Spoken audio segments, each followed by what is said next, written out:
পাঁচমিশালি ডালের এই রেসিপিটা যে কোনো কিছুর সঙ্গে খেতে খুব ভালো লাগে। আমি আজকে খুব সহজ পদ্ধতিতে এই ডালটির রেসিপি তোমাদের সঙ্গে শেয়ার করতে চলেছি।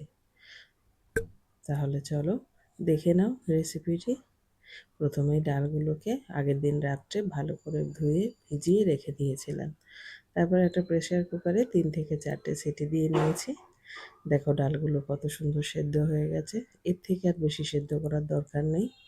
এরপরে একটা ফ্রাইং প্যানের মধ্যে বেশ কিছুটা তেল দিয়ে ওর মধ্যে সাদা জিরে ফোড়ন দিয়ে দিলাম। ফোড়নের সুন্দর গন্ধ ছাড়তে শুরু করলে ওর মধ্যে দিয়ে দিলাম একটা বড় সাইজের পেঁয়াজ। পেঁয়াজটা একটু ভাজা ভাজা হয়ে গেলে ওর মধ্যে দিয়ে দিলাম 1 চামচ আদা আর রসুন গ্রেট করে রেখেছিলাম, সেটাই দিয়ে দিলাম। রসুন আদার কাঁচা গন্ধটা চলে গেলে ওর মধ্যে একটা বড় সাইজের টমেটো ছোট ছোট করে কেটে রেখে দিয়েছিলাম, সেটাকেই দিয়ে দিলাম।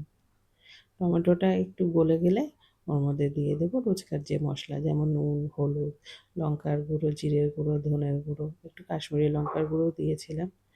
তারপরে সেই মশলাটাকে খুব ভালো করে কষিয়ে নেব যতক্ষণ না তেল ছাড়ছে। মশলা থেকে যখন তেল ছেড়ে গেল ওর মধ্যে 2টো ডিম দিয়ে দিলাম। ডিমটা সম্পূর্ণ অপশনাল, তোমরা চাইলে নাও দিতে পারো। খুব ভালো করে আবারও মিশিয়ে নিলাম। তারপরে ওই সেদ্ধ করা ডালটা দিয়ে দিলাম। এখানে আমি ডাল সিদ্ধর পরে যে জলটা বেরিয়েছে সেটা দিইনি, আলাদা জল গরম করেই এর মধ্যে দেব। দিয়ে দিলাম পরিমাণ মতো জল। বেশ কিছুক্ষণ ফুটিয়ে নিলাম। ব্যাস তৈরি হয়ে গেল আমার এই পাঁচমিশালি ডাল।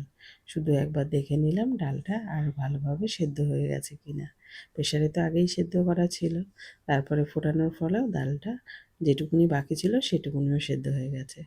নামানোর আগে একটু কাঁচা লঙ্কা কুচি, একটু ধনেপাতা, একটু কাসুরি মেথি, একটু গরম মশলা দিয়ে নামিয়ে দিলাম। আর ওপর থেকে গার্নিশিংয়ের জন্য একটু ধনেপাতা দিয়েছিলাম। ব্যাস তৈরি হয়ে গেল পাঁচমিশালি সবজির ডাল।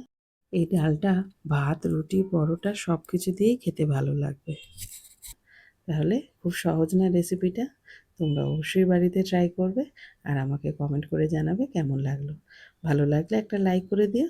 আর হ্যাঁ, আমার চ্যানেলটাকে সাবস্ক্রাইব করতে ভুলো না কিন্তু। তোমাদের সঙ্গে আমার আবার দেখা হবে অন্য কোনো ভিডিওতে।